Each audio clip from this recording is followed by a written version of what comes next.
Oke, kita mulai Bapak sekalian, Pak Eko dan Pak Prapto, terkait dengan pembahasan materi kita, yaitu tentang sistem proteksi pembangkit tenaga listrik.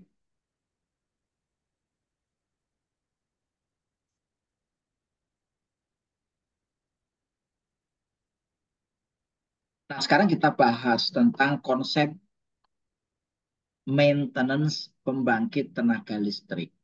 Apa sih yang dimaksud dengan maintenance atau pemeliharaan pembangkit tenaga listrik? Jadi yang dinamakan pemeliharaan pembangkit tenaga listrik yaitu serangkaian tindakan.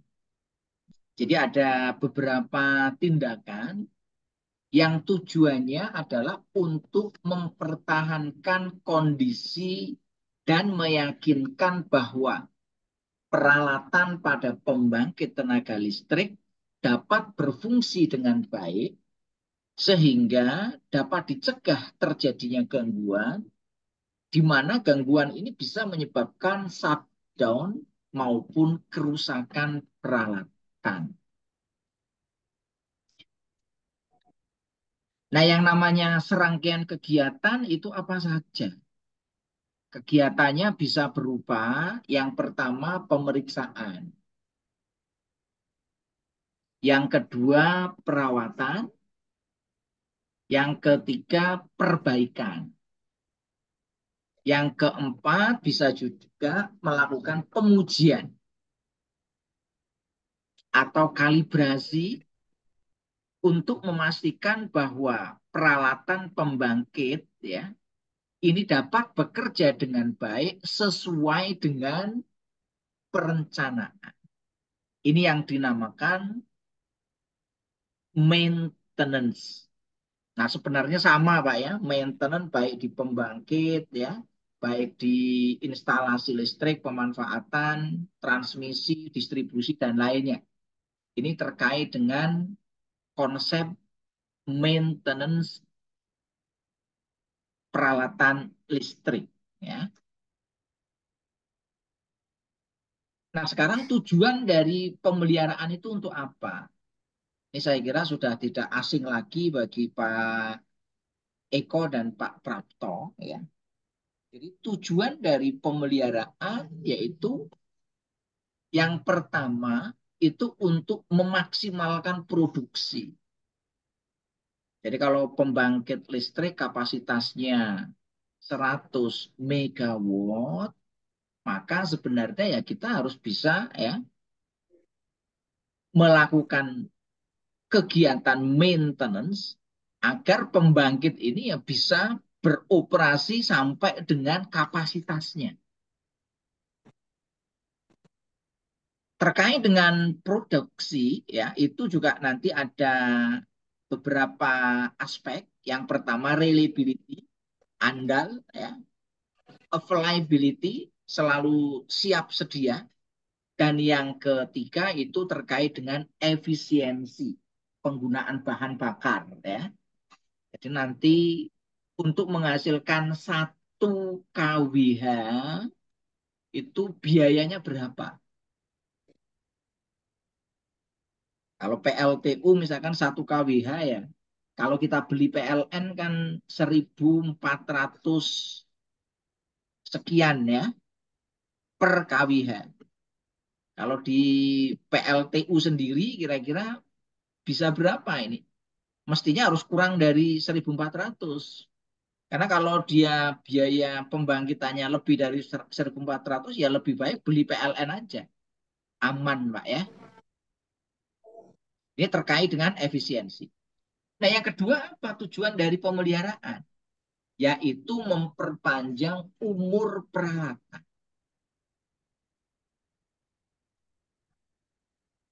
Umur turbin, umur boiler, umur generator, umur kondenser, umur pompa, umur trafo, umur konveyor, umur kompresor, dan lain sebagainya. Itu ya kalau bisa melewati lifetime-nya dia. Kalau trafo misalkan lifetime-nya 25 tahun, ya kita perpanjang. Jangan sampai sebelum 25 tahun rusak. Motor listrik lifetime-nya 20 tahun, ya kita harus jaga. Generator lifetime-nya 50 tahun, ya kita harus jaga. Yang ketiga apa? Mengurangi risiko terjadinya kegagalan atau kerusakan peralatan. Jadi jangan sampai di tempat kita terjadi shutdown. Baik shutdown karena gangguan eksternal maupun karena adanya kerusakan peralatan internal. Nah, yang keempat, yaitu meningkatkan safety supaya kita bisa memastikan ya untuk pembangkit kita itu aman. Yang kelima apa? Mengurangi lama waktu padam. Kalau ada gangguan, waktu padamnya bisa kita minimalkan. Jangan sampai nanti waktu padamnya terlalu lama. Yang keenam, mengurangi breakdown dan emergency shutdown. Jadi pembangkit kalau shutdown ya memang sudah terencana Pak ya. Jangan sampai nanti muncul emergency shutdown. Shutdown yang tidak kita rencanakan. Ini menandakan bahwa pemeliharaan kita ya tidak dilakukan dengan baik. Tiba-tiba trafo meledak, der. Ini adalah emergency shutdown. Yang ketujuh, mengoptimalkan sumber daya. Nah, sumber daya bisa orang, bisa tools, bisa material. Mengurangi downtime, ya, meningkatkan kontrol terhadap suku cadang, meminimais penggunaan energi, mengoptimalkan masa pakai peralatan, mengurangi biaya, dan identifikasi pengurangan-pengurangan biaya. Ini kira-kira tujuan dari kegiatan maintenance.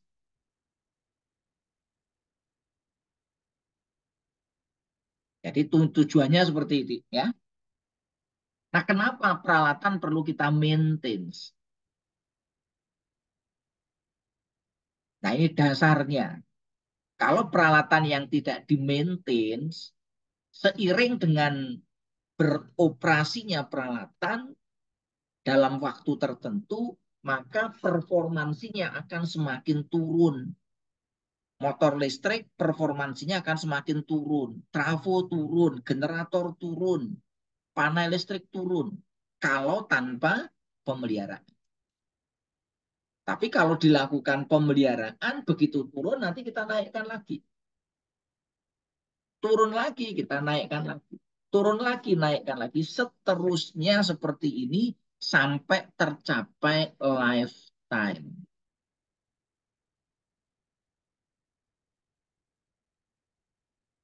Nah, ini mengapa kita perlu melakukan maintenance. Terutama untuk peralatan-peralatan yang kritikal. Kalau peralatan-peralatan yang tidak kritikal, tidak masalah ya. Kita nggak lakukan maintenance, Pak ya. Kita pendekatannya pakai breakdown maintenance, tidak apa-apa. Tapi kalau peralatan-peralatan untuk pembangkit tenaga listrik, ya kita nggak boleh pakai model breakdown maintenance. Nah, peralatan ini bisa rusak. Kenapa? Jadi peralatan listrik itu bisa mengalami kerusakan, itu faktornya banyak. Biasanya penyebabnya karena yang pertama itu adalah stres. Ada banyak macam stres. Yang pertama adalah stres elektrikal. Nah, stres elektrikal penyebabnya apa? Tegangan yang lebih atau tegangan yang kurang. Jadi kalau sistem tenaga listrik diberi tegangan lebih atau tegangan kurang, maka sebenarnya peralatan itu akan stres. Nah, kalau stres bisa bahaya, bisa rusak. Oleh karena itu kita harus pastikan di sini bahwa tegangan listrik tidak boleh terlalu tinggi atau terlalu rendah karena dua-duanya akan membahayakan. Yang kedua, yaitu karena apa? Karena overcurrent, baik bentuknya overload maupun hubung singkat.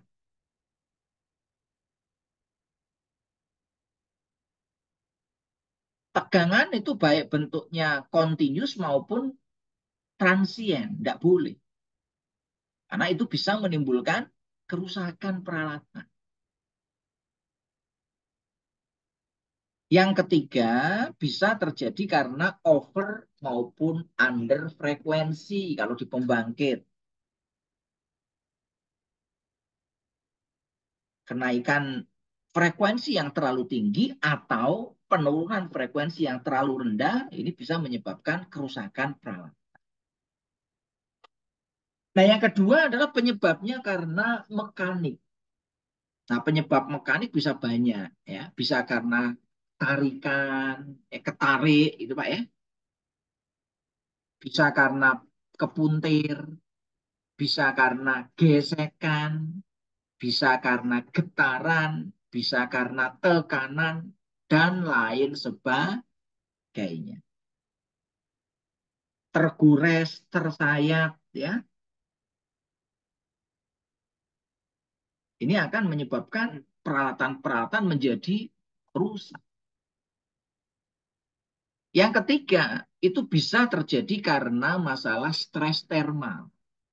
Nah, stres termal itu bentuknya apa? Hotspot, ini yang pertama. Ini sering kali. Contohnya apa? Generator. Antara suhu pada belitan yang atas dengan yang bawah itu mesti ada hotspot. Ada perbedaan. Nah, perbedaan ini bisa memunculkan masalah. Yang kedua, karena overheating, panas berlebih.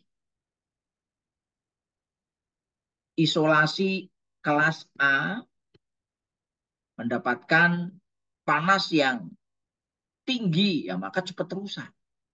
Isolasi kelas B, isolasi kelas F, isolasi kelas H. Nah, ini kalau mendapatkan panas berlebih bisa cepat rusak. Termasuk nanti kabel, ya, panas, ya. Nah, selain overheating itu juga ada lembab. Ini banyak kasus peralatan listrik itu rusak, terbakar karena apa? Karena lembab.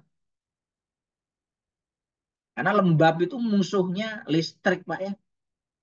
Lembab atau basah.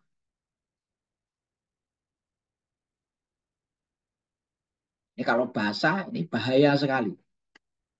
Nah, yang ketiga itu stres karena mechanical. Karena mechanical bisa bentuknya macam-macam, bisa oksidasi, bisa korosi, bisa dissolve gas. Ini kalau di oli trafo, Pak ya.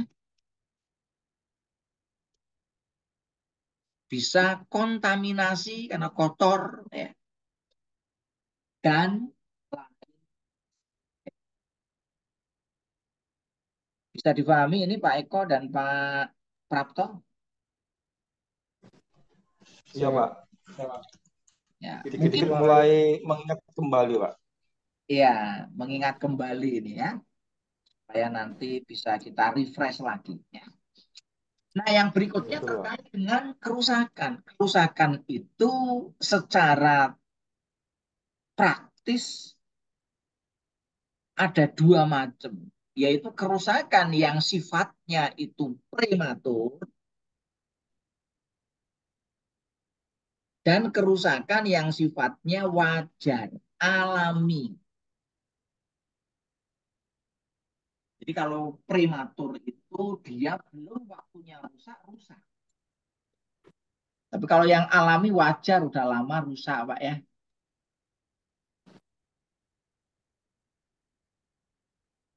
Nah, apa saja penyebab perusakan yang masuk dalam kategori prematur? Contohnya, terjadi kesalahan masang. Masang trafo vektor grupnya tidak sesuai. Ya rusak, Pak ya.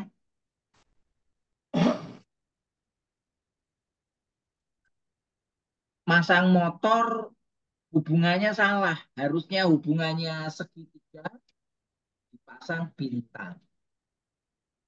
Atau sebaliknya, harusnya tegangannya 380 dikasih tegangan 460. Atau sebaliknya, harusnya tegangannya 460 dikasih tegangan 380. Ini sama-sama. Salah desain. Desainnya keliru. Ini banyak kejadian salah desain, Pak. Motor 10 kW. Desainnya, tornya nggak pas. Penghantarnya tidak sesuai. Kabelnya. Pengamannya tidak sesuai. Akibatnya apa? Motor itu rusak terbakar. Karena salah desain. Yang ketiga salah pemilihan material. Harusnya materialnya kalau di pinggir laut itu harus pakai yang anti korosi. Ternyata pas waktu pengadaan yang muncul alat-alat yang tidak tahan terhadap korosi, maka cepat rusak. Salah proses pemasangan ataupun pembuatan. Ini juga sering terjadi ya. Pasangnya kebalik. Harusnya motornya putar kanan, dipasangnya putar kiri. Nah, yang terakhir itu salah operasi, salah mengoperasikan. Ya, operatornya belum pengalaman, mengoperasikannya keliru. Nah, bisa celaka. Ya. Nah, kalau yang wajar itu yang seperti apa? Kalau yang kerusakan yang wajar ya biasa karena bocor, ada kebocoran. Wajar, Pak ya. Kabel dipakai lama ya dia nanti akan rusak, wajar. Aus, retak ya, lelah, fatigue. Nah, untuk yang kerusakan ini dapat kita hindari dengan menggunakan apa? Pemeliharaan yang baik. Nah, kalau yang ini gimana? Salah-salah tadi. Ya nanti harus kita lakukan minimize agar tidak terjadi kerusakan di. Nah, ini kerusakan yang sifatnya wajar, penyebabnya biasanya di sini. Ini karena aus, bisa karena wearing, bisa karena scuffing, bisa karena galing, bisa karena fretting, abrasion, dan lain sebagainya. Ini mekanik, Pak ya. Fatigue, ya. Karat, apa namanya, korosi, erosi, penuaan atau aging. Ini wajar. Nah, yang prematur seperti apa? Yang prematur ini biasanya misalkan contohnya adalah pelumasan yang tidak sempurna. Bearing baru diganti ya, sudah rusak. Kenapa? Karena bearingnya kualitasnya tidak baik. Kuantitasnya tidak sesuai. Periode penggantiannya tidak memenuhi standar dan lain sebagainya. Nah, berikutnya kotor atau kontaminasi. Motor listrik yang terkontaminasi ya itu kalau kita running ya bisa terbakar. Kenapa kok bisa terbakar? Karena ada kotoran di situ, ada kontaminasi. Sehingga kemampuan isolasinya menjadi turun. Karena isolasinya turun, ya begitu panas sedikit dia nggak kuat, ya terbakar. Ini sering terjadi. Maka kalau kita berkaitan dengan motor listrik ya harus diuji nanti. Apakah ini tahanan isolasinya, apakah polaritas indeksnya baik atau tidak. Berikutnya adalah overheat, terlalu Oke. panas. Berikutnya misalkan misalignment, tidak center. Kopelnya tidak center. Nah, ini bisa bahaya. Misalkan apa? Yang Pak, bearingnya tidak center. Pasang beltnya tidak kenceng. Change-nya tidak presisi. Atau gear yang tidak pas. Nah, ini akan menyebabkan kerusakan-kerusakan yang sifatnya prematur. Nah, sekarang kita lihat ya untuk jenis maintenance-nya ya. Maintenance itu biasanya dibagi menjadi tiga. Apa itu tiga? Yang pertama itu breakdown maintenance. Yang kedua itu ada corrective maintenance. Yang ketiga itu ada preventive maintenance. Yang keempat ada predictive maintenance.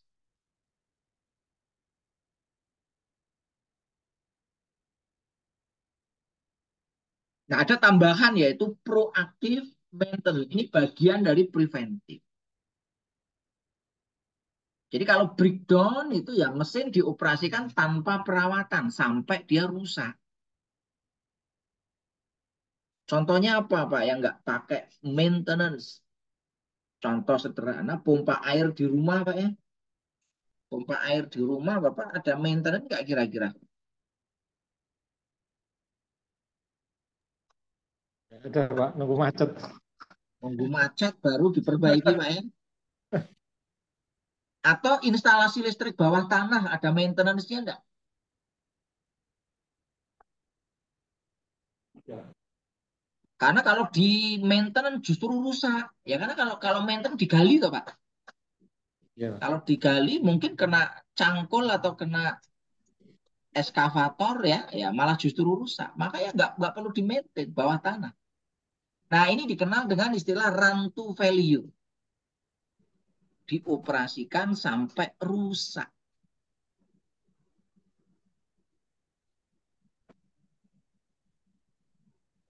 Tapi risikonya sudah dipertimbangkan. Ini kalau rusak nanti seperti apa? Skalanya seperti apa? Nah, kalau yang preventif itu mencegah. Biasanya nanti preventif pasangannya dengan korektif. Indikator maintenance yang baik itu kalau korektif maintenance-nya rendah. Kalau di sana si M-nya tinggi atau rendah, Pak?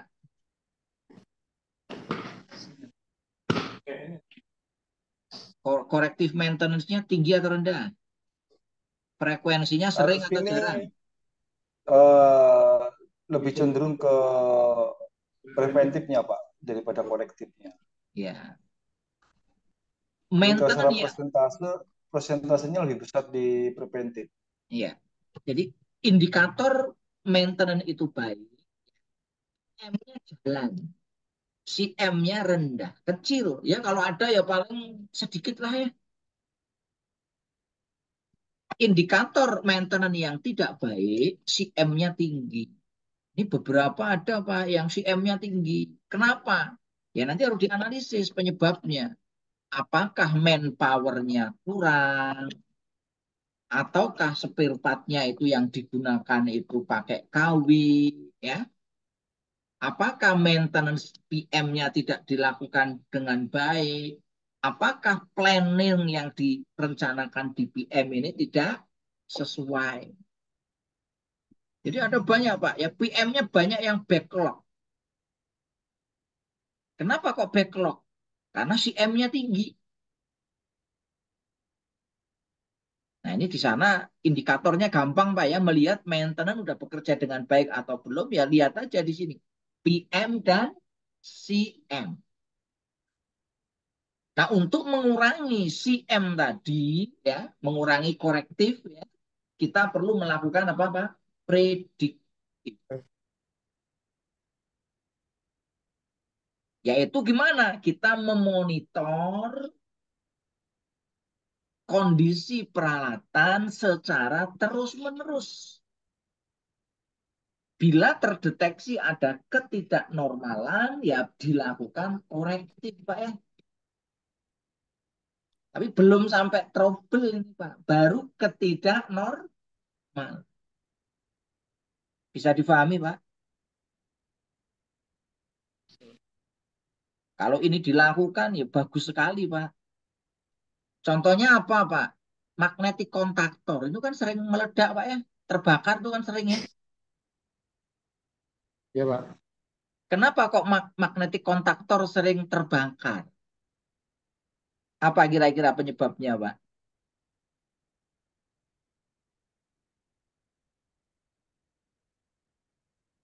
Kenapa magnetic kontaktor untuk kontrol motor, Pak ya? Baik yang dol maupun yang pakai bintang segitiga itu sering terbakar. Oh, kalau di sini yang sering bermasalah itu yang motor-motor bebannya yang nggak stabil, Pak. Seperti contohnya di cool feeder itu kan nggak bisa dipastikan stabil, Pak. Karena kadang-kala terganjal batu pek, kadang-kala dia kena kelembapan, jadi lengket, jadi motor ekstra, kerjanya ekstra. Terus ketiganya kontaminasi lingkungan, Pak. Kayak debu, batu bara, juga hasil efeknya terjadi apa ya, seperti ada corona di kontak kontaktor. Nah itu yang kadang-kadang itu dijadikan masalah, Pak. Kadang hilang satu pas, hilang dua pas, hanya lengket gitu, Pak. Ya, terima kasih Pak Eko ya. Memang itu masalah kalau di PLTU karena pakai batu bara ya. Debunya lumayan Pak ya. Pabrik batu, pabrik pembangkit, pabrik semen ya, pabrik-pabrik yang menggunakan pembakaran-pembakaran ya itu memang masalahnya adalah abu ya. Ada bottom ash, ada fly ash, abu yang berterbangan ya. Walaupun sudah ada ESP Pak ya, tapi ya tetap aja ada yang lewat dari ESP ya. Kira-kira yang lewat dari ESP berapa persen Pak? 10%-nya ada Pak? Uh, karena di sini nggak hanya dari ISP, Pak. Play as atau bottom as yang dari operasionalnya PLT, itu yang dari Koyat, yang dari Getty itu sendiri ada angin laut, terbawa angin laut untuk ke arah sini. Mungkin nggak hanya di PLT, mungkin sampai lingkungan di masyarakat sekitar juga sama, Pak. Terbawa materi-materi debu-debu batu bara yang dari Koyat. Iya, iya. Kalau di sana kan ada penyimpanan batu bara juga Pak ya. Ada kuliard ya, ada Iya, Pak. kuliard. Mungkin juga di ininya juga ya, di apa? Konveyornya. Itu dari pelabuhan Ya, ke betul, betul. kuliardnya pakai apa? Konveyor Pak ya. Conveyor, Pak. Panjangnya berapa Pak? Kalau panjang itu ada sekitar hampir 8 kilometer, Pak. Oh jauh Pak, 8 kilo ya. Ya, Ya itu ya juga abunya juga berterbangan Pak ya, karena ya batu bara memang. iya. Samping dia di conveyor, karena di posisinya kan di pesisir laut, Pak. Iya, pesisir laut ya. Jadi anginnya kenceng Hmm. Pak ya. Anginnya kencang, Pak. Jadi kadang-kadang kita udah tertutup semua di sini. Contohnya untuk AC aja, Pak. AC itu preventif untuk cleaning aja. Kalau di luar mungkin 2 bulan, 3 bulan, di sini seminggu bisa 2 kali, Pak. Wah, seminggu 2 kali Pak ya, mantap ini. Iya, Pak. Kalau nggak itu nggak dingin, Pak. Iya betul ya, karena kan kotor ya, karena ya memang tadi. Sangat kotor, Pak. Nah, ya ini memang Makanya karena letaknya itu tadi Pak ya, pinggir posisi laut ya, ya. ya posisi. Tapi daerah-daerah sekitar juga sama Pak, atau hanya di pabriknya Pak? Sama, Pak. Di daerah-daerah pendukung di sekitar area perusahaan itu terkontaminasi juga, Pak. Iya, iya, iya. Nah, ya Makanya itu memang. mereka bikin CSR kan untuk kondisi-kondisi seperti ini, Pak. Iya, iya. Oke, terima kasih informasinya, Pak. Memang ya di sekitar PLTU memang ya tadi Kak, tidak hanya dari pembakaran ya, tapi memang dari batu baranya itu sendiri ya, dan material-material lain yang pendukungnya. Apalagi kalau musim hujan itu kadang lengket juga, Pak ya. Iya, Jadi Pak. kalau untuk self combustion ini sering terjadi enggak, Pak? Kalau kemis ini itu Pak justru di waktu-waktu musim penghujan seperti ini, Pak. Ya, ya. Kalau kemarau malah enggak, Pak. Kalau kemarin mah enggak, Pak. Jadi Hmm, karena mungkin di sisi luarnya kan lembab, mungkin di dalamnya terjadi pemanasan, akhirnya terjadi pembakaran. ya. Kalau self combustion terus dipadamkannya pakai apa, Pak? Diurai, Pak, nggak boleh dengan air, Pak. Berarti harus diurai ya. Ya, ini memang Diurai. salah satu. Diurai terus ditutup, Pak. Jadi untuk menghilangkan unsur oksigennya. Iya, segitiga apinya, Pak ya. Iya, Pak. Oke, terima kasih Pak Eko atas masukannya tadi ya. Nah, terkait dengan preventive maintenance, apa saja kegiatan yang ada di sana? Saya kira banyak ya untuk preventive maintenance ya. Bisa HAR ya maupun unit ya. Kalau yang HAR itu yang terjadwal secara rutin, harian seperti apa, mingguan, bulanan. Kalau yang unitnya ya nanti untuk pada waktu melakukan shutdown ataupun turn around ya atau overhaul Pak ya. Nah, ini beberapa jenis kegiatan yang ada pada kegiatan preventive maintenance ya. Nah, yang rutin ya biasanya ya inspeksi Pak ya. Pemeriksaan-pemeriksaan apa ya yang dilakukan secara terjadwal ya. Pembersihan, cleaning ya, pelumasan, penggantian atau perbaikan komponen yang dilakukan secara rutin ya dan lain sebagainya. Ini yang terkait dengan kegiatan. Nah, yang ketiga itu ada kegiatan yang namanya predictive maintenance. Apa itu predictive maintenance? Yaitu proses pemeliharaan dengan melakukan pengecekan kondisi peralatan pada saat beroperasi dan memprediksi umurnya. Ini sekarang eh, perusahaan-perusahaan sudah mulai menyadari pentingnya predictive maintenance. Nah, peralatan apa saja yang perlu dilakukan predictive maintenance? Tidak semua peralatan perlu dilakukan predictive maintenance, tetapi di sini adalah peralatan yang mempunyai sifat apa, Pak? Critical. Jadi peralatan-peralatan yang kritikal apabila dia itu bermasalah, perusahaan bisa shutdown, pembangkit bisa shutdown, itu perlu dilakukan predictive maintenance. Nah, predictive maintenance itu membutuhkan peralatan berteknologi tinggi,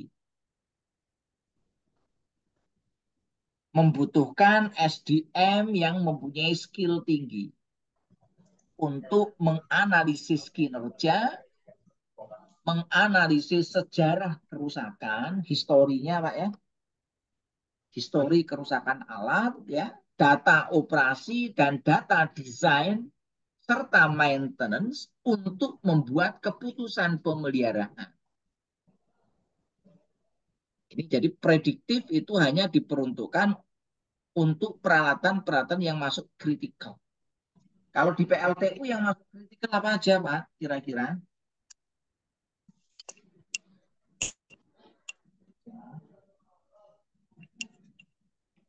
Peralatan yang masuk kategori kritikal, Pak Eko. Kalau di PLTU, kalau peralatan kritikal itu ya sifatnya tidak bisa dirindanin, Pak. Kayak di motor-motor untuk pendinginan di kondensor, terus fan-fan untuk unit boiler, terus sistem-sistem pendinginan yang lain, Pak. Itu juga sifatnya kritikal, Pak. Iya. Jadi yang pertama itu ya komponen utamanya dulu Pak ya. Komponen Iya, utama Pak. yang nggak ada redundannya turbin Pak ya. Turbin Turbin. itu kritikal ya. Maka turbin mesti dimonitor Pak ya. Biasanya turbin dimonitor pakai TSI. Turbin Supervisory Instrument. Di sana dimonitor nggak Pak turbinnya Pak? Ya, Pak. Kalau turbin itu dari timnya engineer, Pak. Timnya Oh engineer timnya yang punya, engineer. ya, Iya. kita cuma dapat di bagian untuk perawatan rutinnya, tapi kalau untuk sifat yang kritikal dia dari pihak Engineer sarjana ya. yang engineer, ya. Ya. Nanti kalau Ya. ada apa-apa kan mungkin seandainya ditemukan sesuatu dari mereka baru Melibatkan infonya ke maintenance. Ya. perawatan, ya. Ya, jadi yang utama tadi apa? Turbinnya yang pertama, yang kedua boiler dan auxiliary-nya, Generator, auxiliary. yang ketiga generator, yang keempat kondensor ya. Yang kelima ya ada trafo Pak ya. Trafo itu masuk kritikal juga ya. Karena kalau Ya, trafonya terbakar ya sudah nggak bisa selesai. selesai. Ya pompa-pompa tadi yang disebutkan, yang pompa untuk feed waternya ya kan, untuk pompa pendingin, yang kalau itu trouble ya sistem nanti akan terganggu. Ya, itu namanya peralatan yang sifatnya kritik. Nah, biasanya untuk yang pemeliharaan PDM itu mengacu konsep kurva backup, di mana sebuah peralatan akan memiliki resiko kegagalan yang tinggi di awal dan di akhir operasi. Jadi nanti kurvanya backup itu seperti ini. Nah, ini kesana waktu, ini kegagalan. Ini T, ini adalah kegagalan. Ya. Nah, kalau kita lihat preventif dan prediktif, itu bedanya di sana. Kalau kita preventif, ya ini yang bawah itu preventif, Pak. Ini preventif. Kadang-kadang sistemnya belum rusak, alatnya belum rusak, tapi sudah kita perbaiki. Contohnya oli, Pak ya, belum rusak, tapi sudah kita ganti, Pak. Bearing masih bagus, kita ganti. Sering nggak seperti itu, Pak? Iya, Pak. Karena kalau pakai preventif kan panduannya kan waktu, Pak ya. Iya, Pak. Waktunya Lifetime. sekian harus kita ganti. Tapi kondisinya gimana pada waktu diganti? Kadang masih bagus. Atau bahkan kadang telat, Pak, ganti. Karena telat ganti, keburu rusak dulu. Maka karena rusak ya harus di shutdown dulu sebentar ya. Baru nanti diperbaiki, setelah itu running lah. Ini kelemahan dari preventive maintenance. Nah, kalau prediktif itu di sini karena menggunakan pemeriksaan secara real time, maka di sini akan selalu tepat. Jadi di sini titik mau rusak diganti, titik mau rusak ganti, mau rusak lagi ganti, terdeteksi dengan baik. Ini kelebihan dari predictive maintenance. Nah, kalau kita bicara tentang spektrumnya, predictive maintenance, contohnya apa? Nah, ini bisa di macam-macam. Yang pertama itu adalah untuk rotating machine. Rotating machine itu ya peralatan-peralatan apa ini? Mechanical, Pak ya. Pompa, kompresor, Water blower, blower. ya, conveyor, dan lain sebagainya. Nah, biasanya kalau yang mekanik itu yang sering trouble apanya?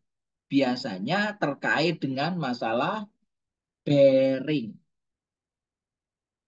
Nah, bearing itu nanti terkait dengan apa? Terkait dengan lubrication. Nah, biasanya sering terjadi kenapa ya? Terjadinya karena ada over, karena under, atau improper. Yang berikutnya akan mengakibatkan apa? Panas dan juga kelembapan. Nah, oleh karena itu gimana supaya kita tidak terjadi kesalahan di situ? Kita gunakan alat yang namanya spektrografik atau kita bisa menggunakan ferrografik analisis. Ini supaya nanti kita tidak terjadi masalah seperti itu lagi, ya. Yang kedua, penyebabnya apa? Bearing loss, ya. Jadi ini adalah equipment kategorinya, ini adalah equipment type-nya, ini adalah failure mode, kerusakan yang sering terjadi, ini adalah failure causes, penyebab kerusakan. Nah, ini adalah deteksi dininya. Jadi nanti kalau untuk over, under, and improper dari loop atau lubrication, ya kita gunakan alat ini untuk mendeteksi. Tapi kalau dia di sini penyebabnya karena excessive force, maka di sini kita bisa menggunakan analisis menggunakan apa? Vibration analyzer atau loop analyzer. Nah, yang kedua untuk electrical equipment. Apa aja electrical equipment? Di sini ada motor, ada kabel, ada starter, ada trafo, ada generator, ya, dan lain sebagainya. Ada panel, ada switchgear. Nah, biasanya masalahnya apa?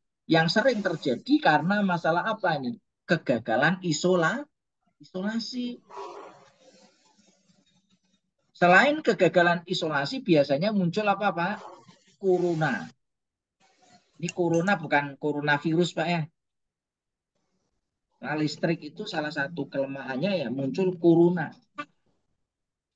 Nah, maka ini harus kita lakukan deteksi dini. Nah, corona itu biasanya penyebabnya apa? Kalau corona biasanya penyebabnya lembab, sambungan yang tidak sempurna,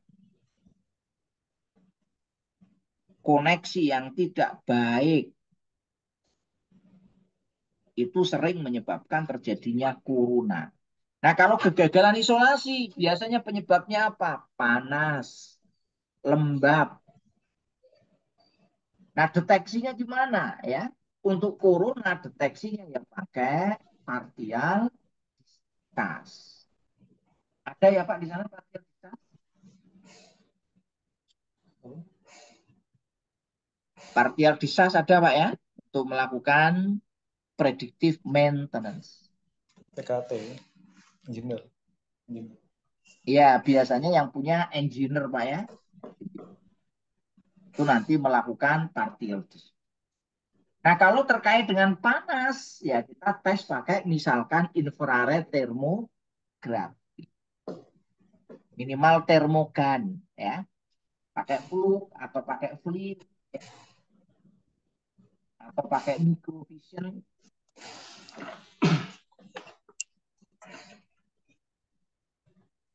Ini terkait dengan panas, ya.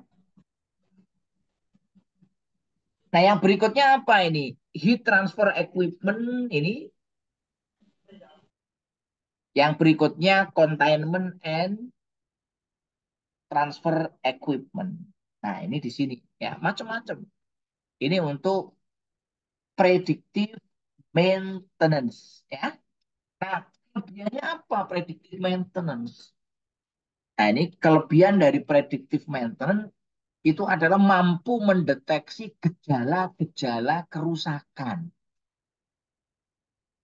Ibaratnya manusia, Pak ya. Sebelum kita masuk ke stadium 5 itu baru mulai mau muncul itu bisa terdeteksi. Misalkan di sini breakdown-nya di sini, Pak, ya. Ini terjadi kegagalannya di sini, maka peralatan-peralatan predictive maintenance itu bisa mendeteksi kira-kira nanti kondisi kita seperti apa. Kita bisa mendeteksi di sini. Oh, ini masih aman ya, baru permulaan ya kan. Kita bisa mendeteksi di sini. Nah, ini masih baru level 1, stadium 1. Masih bisa untuk kerja ya kan. Nah, ini udah masuk stadium 2. Ini masuk stadium 3. Ini udah mulai hati-hati kan. Jangan sampai nanti masuk di sini tetapi belum masuk maintenance. Nah, kalau seperti itu ya gimana ya? Shutdown, Pak ya. Emergency shutdown. Biasanya kalau terjadi kerusakan ya dampaknya itu katastrofik ya. Merembet sampai kemana-mana. Ya ibaratnya kalau kita terkena kanker udah stadium 5 Pak ya. Udah kemana-mana nanti. Tapi kalau kita dari stadium 1 kita udah ngerti Pak ya. Nah kita nanti bisa upaya-upaya kita nanti kita bisa lakukan menjaga agar penurunannya tidak terlalu cepat ya. Nah, ini bisa kita lakukan ini ya. Nah, untuk pembangkit tenaga listrik yang maintain apa aja ya tergantung dari pembangkitnya. Kalau pembangkitnya PLTU yang di maintain ya ini ya. Kalau PLTU ya komponen utamanya boilernya, turbinnya, kondensernya, generator dan auxiliary-nya, BOP-nya, balance of plant-nya, ya, trafonya, peralatan switchgear-nya, perangkat instrumentasi dan kontrol, termasuk peralatan proteksi. Itu yang nanti harus kita lakukan maintenance. Nah, mungkin masing-masing ini mungkin beda ya. Ruang lingkupnya apa saja ini yang dimasukkan di maintain ya. Nah, apa saja kegiatan yang dilakukan pada kegiatan pemeliharaan generator? Yang pertama, inspeksi, pemeriksaan harian, pemeriksaan mingguan, pemeriksaan bulanan. Ya. Yang berikutnya, pemeriksaan ringan berupa cleaning, ya, pengecekan kondisi kerja, temperatur, ya, kelembapan, dan lain sebagainya. Bagaimana nanti untuk perawatan sedang, ya, bulanan, tengah tahunan, ya, apa yang perlu kita lakukan? Ini terkait dengan pemeliharaan generator. Nah, yang kalau untuk pemeliharaan yang berat, ya, overhaul, nah apa saja yang perlu dilakukan?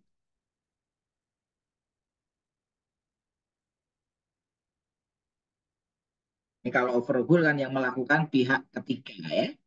Nah, apa saja kegiatan-kegiatan yang perlu dilakukan pada saat melakukan pemeliharaan?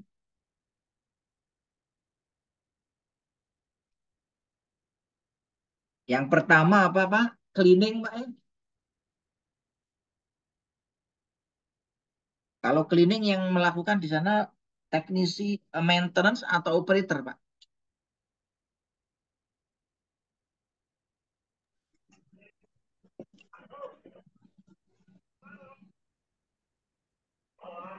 Gimana Pak? Putus-putus Pak.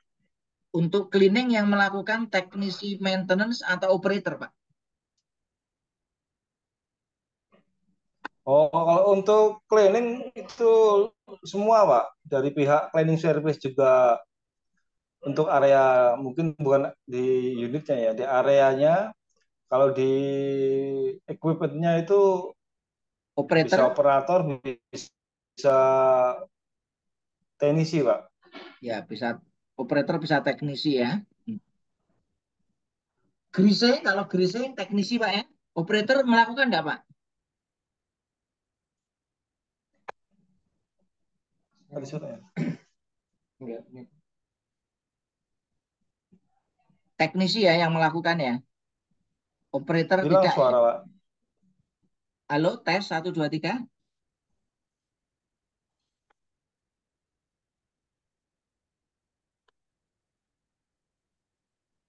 Ya, ini sinyalnya kurang bagus ini Pak Eko dan Kalau Grising grazing teknisi, Pak. teknisi, Pak. teknisi ya. Masuk ke PM itu. Ya, masuk PM Pak ya ini Pak ya. Iya, itu Termasuk masuk ke oiling Pak ya. progres. Iya, itu masuk ke progres PM. Mm-mm. Adjusting ini juga teknisi Pak ya.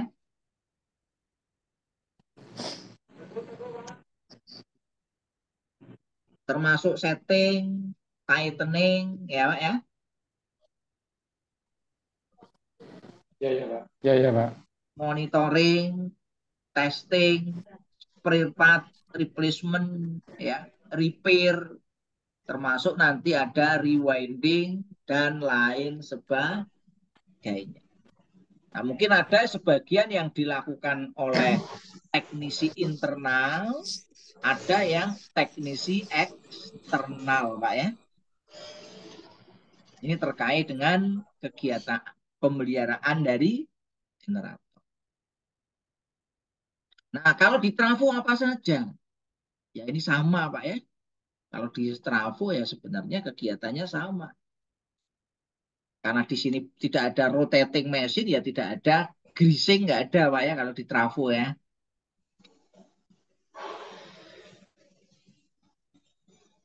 Ya adanya ya melakukan cleaning, ya, melakukan pengukuran, ya, kondisi kerjanya, ya, suhu, kelembapan, ya, Pengencangan pengencangan baut.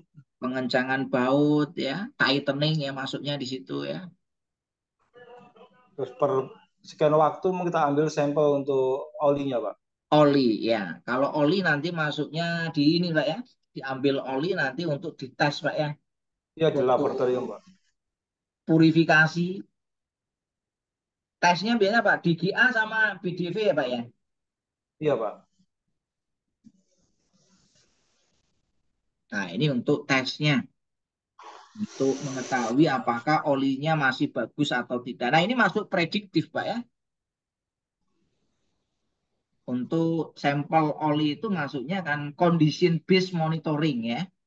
Apakah olinya ini masih bisa bertahan sampai kapan ya?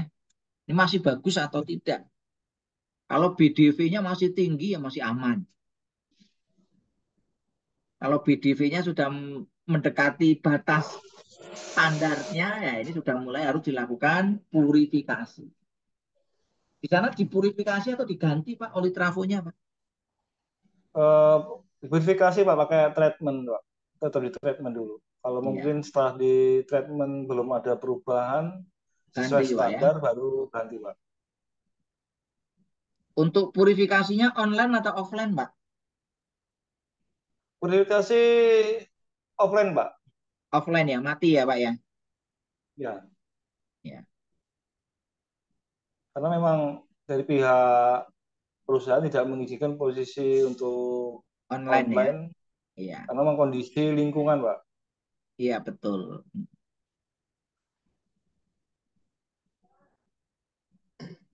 Nah, ini untuk generator. Nah, generator yang perlu dilakukan ini apa saja? Ya, ini ada banyak ya yang perlu dimonitor ya, yang perlu diproteksi ya, yang perlu dites. Kalau generator yang dimonitor ya apa di sini? Make MW-nya ya, MVAR-nya, voltage-nya, current-nya, temperaturnya, vibration-nya, EMF-nya, elektromagnetic interference ya, VCM dan lain sebagainya. Nah, yang diproteksi apa nih ya? Proteksinya tadi sudah kita bahas. Ya, ada diferensial, ya, ada over voltage, under voltage, ada over frekuensi, under frekuensi, ya. Ada negatif sequence current, ada reverse power, ada loss of excitation, dan lain sebagainya. Nah, proteksi nanti kaitannya dengan trip, alarm, atau trip. Nah, yang berikutnya, yang ketiga, yang testing. Apa yang di testing? Nah, nanti kita lihat, ada banyak ya. Ada testing, tahanan isolasi, ada high pot ya, kalau nanti dibutuhkan. Biasanya high pot untuk belitan baru, Pak ya. Ada bump test, dan lain sebagainya. Nah, ini kalau di rotor, ini kalau di stator.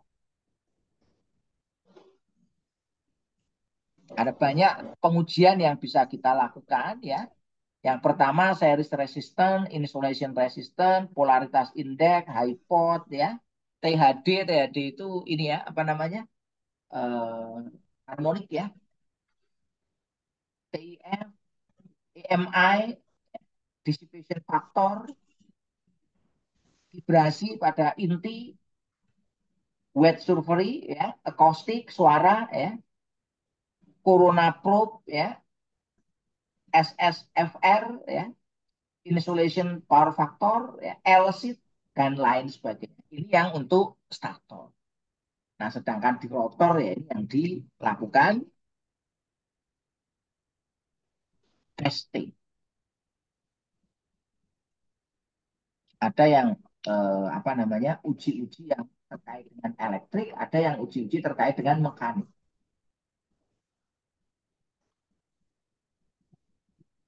Nah, ini kalau kita lihat ya di rotor generator, apa saja yang nanti perlu dilakukan pengujian.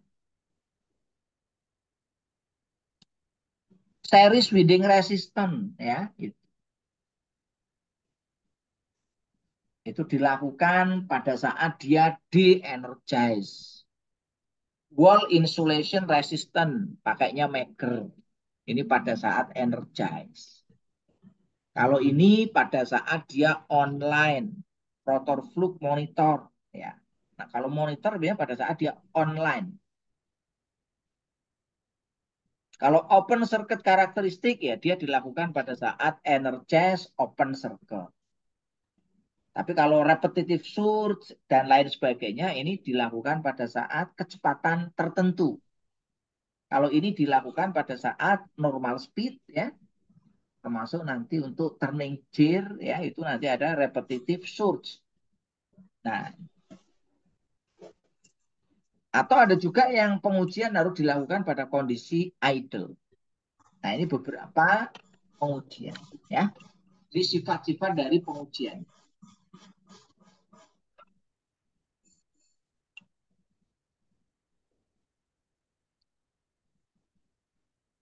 Nah, secara lengkap di sini sudah saya tuliskan, Pak ya, pengujian-pengujian yang bisa kita lakukan pada peralatan-peralatan listrik.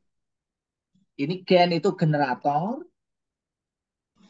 mod itu motor, TRF itu trafo, FDR itu feeder, tegangan menengah, kabel tegangan menengah, Pak ya, feeder itu ya. INSTR itu instalasi tegangan rendah, BAT itu baterai. Nah, di sini bisa kita lihat ya. Apa pengujian yang pertama? Insulation resistance test. Dilakukan pada kondisi offline. Tujuannya untuk mengetahui tahanan isolasi. Ini dilakukan untuk apa ya? Untuk generator, motor, trafo, feeder maupun instalasi tegangan rendah.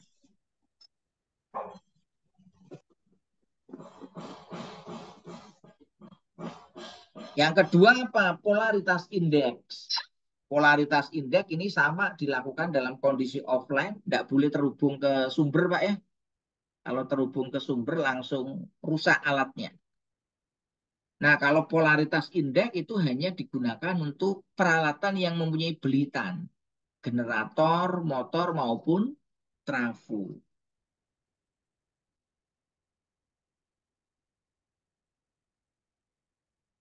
Nomor 3 ada hipotes, ini offline juga. Hati-hati dengan hypot karena hypot itu merusak, Pak ya. Hypot itu uji yang sifatnya merusak. Kalau maker kan tidak merusak.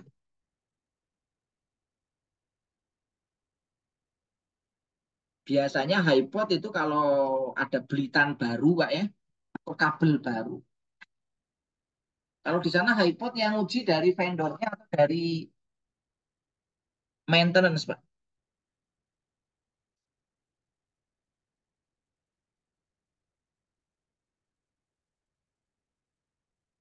Pernah uji hypot enggak, Pak?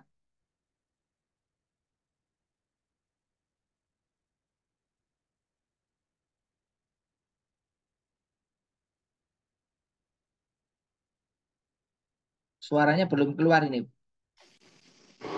Ya, silakan. Sudah.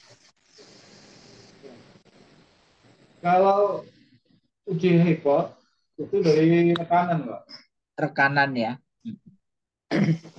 Ya, karena hypot itu kan menggunakan alat yang khusus ya, karena dia menggunakan tegangan tinggi. Dan ini hati-hati karena dia merusak, Pak ya. Jadi kalau untuk HAR ya nggak perlu pakai hypot. Kalau dia hypot tambah rusak. Tapi kadang-kala kita juga perlu juga, Pak, untuk yang Iya, lebih benar, contohnya di sistem kabel-kabel yang ada di dalam tanah, Pak. iya betul. Kabel dalam tanah itu ya memang kita perlu ya. Karena yang bawah tanah kalau ada gangguan atau kerusakan sudah punya fault locator belum, Pak? Belum, belum, Pak. Belum punya. Berarti pakai trial and error. Iya, Pak. Ya, jadi kalau pakai trial and error ya lumayan, Pak ya. Harus apa namanya? Coba-coba ya. Potong di mana ya kan nanti dites kira-kira nanti putusnya di mana. Jadi kita berikan tegangan DC, Pak. Jadi kita Ah, mau ah. lihat di titik tembusnya di area mana, nah itu estimasi, ini perkiraan di situ baru kita bongkar. Iya. Hasilnya Ya, presisi presisi enggak, Pak itu, Pak? ya kalau dibilang presisi tidak, Pak. Tapi paling tidak cukup membantu lah, Pak. Pada kita potong, kita potong, kita cari, kita potong, lebih repot. Iya, betul. Ya kalau kita potong nanti kan nyambungnya lagi repot lagi, Pak ya. Iya, Pak. Jauhnya Sama, berapa, Pak, di sana, Pak, untuk yang bawah tanah, Pak? gimana, Pak? Panjangnya berapa? Kalau di bawah tanah itu kurang lebih dari MV panelnya sekitar 200 sampai 300 meter lah itu, Pak. Ya nggak terlalu panjang juga ya, 200 sampai 300 ya. Itu untuk yang 6,3 atau yang berapa, Pak? Oh, bukan, Pak. Yang kabel-kabel yang di tegangan 400, Pak. Oh, yang 400. Iya. Hmm. Kalau yang MV-nya, Pak? Yang Kalau yang 6,3? MV 6,3 paling dari titik panel sekitar mungkin paling jauh itu sekitar 50 meter, Pak. 50 meter ya. Oke. Ya. Tapi kalau yang di voltek itu kita pakai yang di udara, Pak, pakai tray, Pak. Oh, pakai tray ya, pakai kabel tray ya. Iya. Makanya harus Hmm. makanya harus fokus lebih, makanya eh, itu dibuat di atas tanah pakai Iya, tray. traynya di atas tanah ya. Iya, 2 meter dari permukaan tanah lah, Mas. Intinya eh, kita tidak bisa meraih lah secara langsung 2,5 meteran. Ya, oke. Terima kasih, Pak. Ya, terkait dengan masalah ini. Ya, biasanya memang benar ya untuk kalau ada gangguan-gangguan ya kita memang butuh hypot, Pak ya, untuk deteksi nanti lokasi gangguannya di mana ya. Itu justru yang 20 kafe Pak yang dalam tanah Pak. Iya, 20 kafe ya. Yang 20 kafe masih dalam tanah semua Pak. Iya. Kalau yang 20 kafe milik sana atau milik PLN-nya, Pak?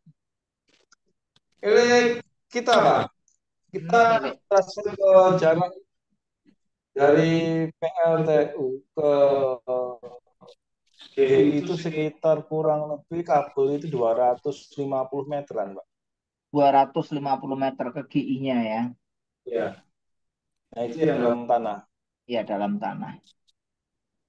Karena memang udah berapa kali, dua kali kejadian Pak, itu terjadi bocoran di dalam tanah, akhirnya terjadi ledakan putus di dalam tanah. Iya. Kabelnya pakai apa, Pak? Jumbo atau pakai apa? Pakai Sutrado atau pakai kabel Indo, Pak?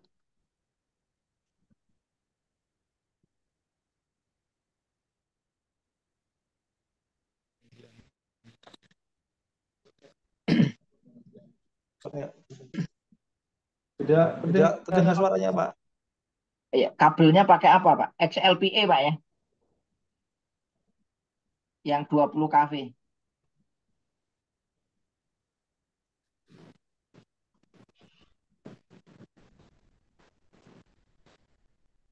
Oke, kita lanjutkan, Pak ya. Yang ini terkait ini untuk pengujian. Yang nomor 4 itu tangan delta. Tangan delta biasa digunakan untuk mengukur yang tegangan menengah ke atas, Pak ya. Ada partial discharge ya. Terus nanti ada earthing untuk grounding, Pak ya. Untuk pengujian grounding. Terus ada pengujian micro ohm test. Ini untuk mengetahui apakah ada loss connection atau tidak ya. Terus nanti ada uji circuit breaker, ada uji relay proteksi, ya, ada inframerah ya tadi ya untuk infrared termografi, ya. Terus nanti ada DC resistant test, ada ring flux, ada short circuit ya dan lain sebagainya. Ini adalah uji-uji yang dilakukan. Nah berikutnya nanti ada ini kalau di trafo, ini semua usul di trafo ini. Apa aja? Yang pertama TTR Pak ya, transformer turn ratio ini trafo ya. DGA, dissolved gas analysis, BDV, breakdown voltage test, oil purification test, ya, specific gravity ini baterai ini dua ini baterai. Uji kualitas karakteristik oli, ya, uji furan ini untuk kertasnya. Terus nanti uji korosif sulfur maupun uji swab frekuensi respon analysis, yaitu untuk menguji adanya pergeseran pada inti dan belitan trafo atau tidak. Nah, yang berikutnya ada uji OLTC, ini pada trafo juga, ya. Ada uji relay, relay Buchholz, relay Janssen, relay sudden pressure, ini pada. Nah, ini Pak ya, uji-uji yang bisa dilakukan pada kegiatan maintenance. Mungkin itu Pak yang dapat saya sampaikan. Nanti kita sampai jam 2:04 ya, Mbak Sekar ya. Monggo Bapak Pak Eko, Pak Prapto, kalau ada yang mau disampaikan, didiskusikan silakan.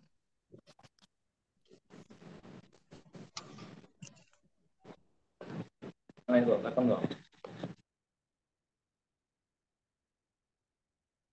Pak Prapto, suaranya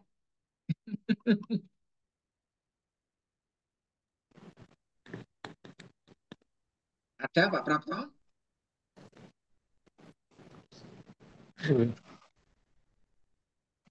Ya, tanya, tanya.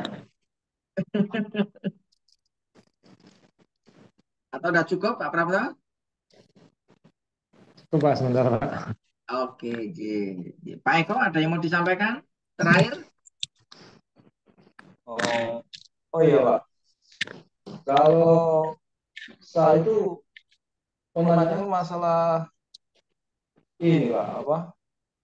Eh, Trafo Pak. Trafo gimana Bapak? Kadang-kadang untuk trafo itu Pak, itu kan namanya kita di PLTU itu saat kita ada melakukan preventif itu. Karena tingkat kesulitan kita itu ada sesuatu yang mungkin janggal, cuma kita nggak bisa apa ya melakukan action. Contohnya ada suara corona, bukan denguman ya, corona di trafo gitu. Karena tuh high voltage. Kadang kita mau perbaiki, tapi dari pihak perusahaan nggak memberikan izin untuk sementara dipadamkan, untuk cek kan seperti itu Pak. Kadang-kadang makanya kita sendiri kadang-kala ada keterbatasan dengan aturan sebenarnya. Kalau secara teknis kita mau melakukan sesuai dengan aturan teknis, tapi kadang-kala terbentur dengan aturan-aturan manajemen itu Pak. Jadi kadang-kala daripada nanti, tapi laporan kan kita harus berikan Pak. Nah disitulah kadang-kadang jadikan problem bagi kita. Jadi progresnya ada, pelaksananya ada, tapi hasilnya nggak ada. Iya. Nah, itu yang terjadi Pak kalau di perawatan kita nih Pak. Iya, itu memang benar Pak. Kalau di trafo kan bahaya di situ kan ada tinggi Pak ya. Nah, itu memang kalau Iya, kalau di trafo kalau mau melakukan maintenance di situ harus ada ini Pak, PDKB Pak. Pekerjaan dalam keadaan bertegangan. Itu ada sertifikasinya Pak. Jadi nanti kalau kita bekerja di 20 kafe, di 150 kafe Pak ya, itu nanti ada SOP-nya dan ada nanti peralatan-peralatan yang kita butuhkan untuk bekerja pada tegangan tinggi tadi, Pak. Jadi memang benar manajemen kalau kalau di sana belum belum ada sertifikasi toh, Pak? PDKB, Pak. Sudah ada yang punya sertifikasi PDKB belum, Pak? belum Pak, belum Pak. Nah, kalau belum ya memang tidak boleh, Pak. Tidak boleh kerja. Jadi harus bekerjanya pada kondisi shutdown. Nah, sementara kalau di Iya, shutdown satu. ya kan mungkin perusahaan rugi toh, Pak. Jadi Iya nunggu Pak. nunggu shutdownnya, jadwalnya, turnaroundnya, toh, Pak.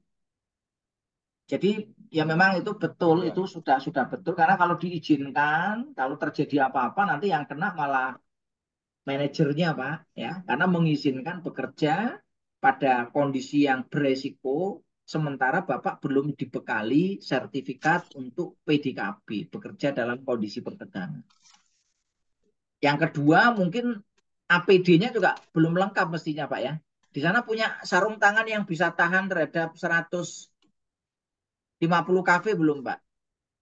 Oh, belum Pak. Kita di 30 kafe Pak. Oh 30 kV. Kalau 30 kV sudah ada Ya untuk untuk body, APD-nya? APD-nya sudah ya lengkap untuk belum? body protectornya yang body protector lengkap Pak. Lengkap, udah. Termasuk Udah yang lengkap Pak. udah lengkap. Kalau udah lengkap ya tinggal sertifikasinya berarti Pak. Minta aja untuk diikutkan Udah lengkap Pak. sertifikasi ya. Kalau sudah dapat sertifikat mestinya boleh itu.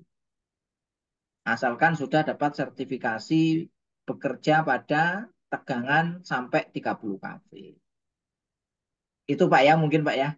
Jadi pertimbangan manajemen karena belum sertifikasi tadi, jadi Iya. belum memberikan izin ya. Walaupun APD-nya sudah lengkap Ya, ya. cuma kadang-kadang permasalahannya kadang-kadang gini Pak.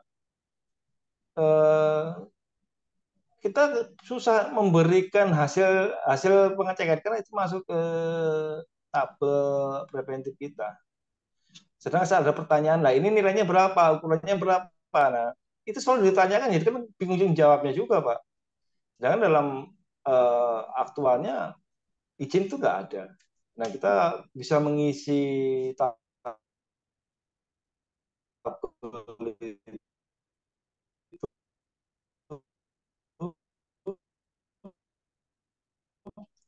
bisa tahu X-nya. Kita bingung juga mau jawab.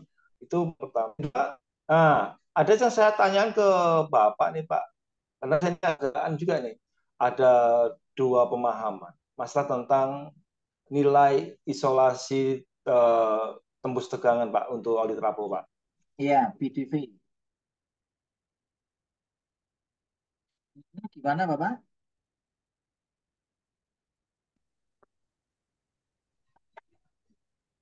Mohon maaf Pak, hilang sinyalnya Pak. Iya, ya, sinyalnya masuk hilang terus ini. Satu satu lagi Pak mau saya tanyakan Pak. Ya, monggo Bapak, silakan. Tentang oli trafo Pak. Jadi tentang batasan standarisasi tegangan tembus untuk pengujian oli Pak. Ah, Karena ada dua, dua masukan sebenarnya. Ada yang mengatakan titik tegangan tembus itu per 2,5 mili itu. ya, 2,5 mili itu kalau yang bagus itu, kalau yang 20 kV itu 40, Pak. Halo? Lagi nih Bapak. Iya, ini agak freeze. Ya, mungkin itu aja dulu, Mbak ya.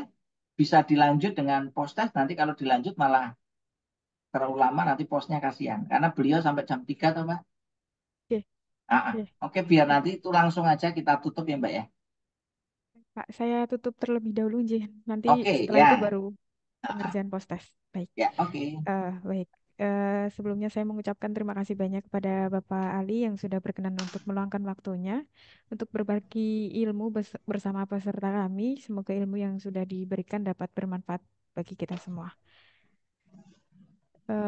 Saya juga mengucapkan banyak terima kasih kepada Bapak Eko dan juga Bapak Suprapto atas partisipasi dari dan kerjasamanya dalam pelatihan ini sudah berjalan dengan lancar dan semoga apa yang didapat dari pelatihan ini bisa bermanfaat dan dapat diaplikasikan di pekerjaan Bapak-Bapak sekalian.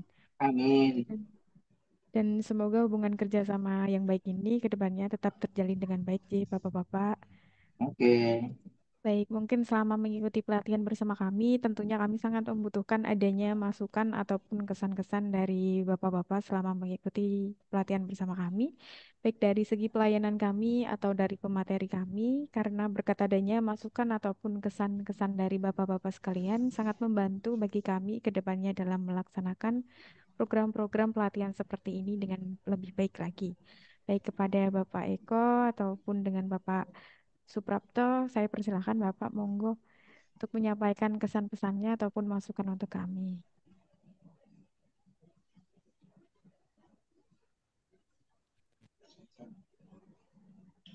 Monggo Bapak, ada yang ingin disampaikan untuk kesan pesannya ataupun masukan untuk kami? Saya persilahkan.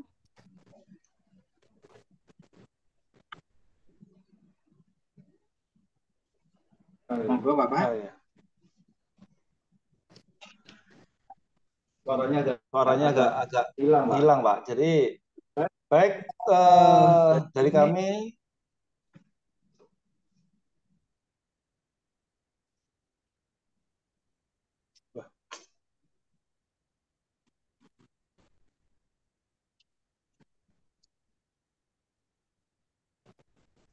Hilang lagi, Pak ya.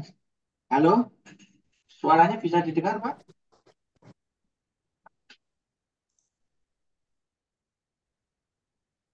Bilang lagi ya Pak ini untuk Iya. suaranya.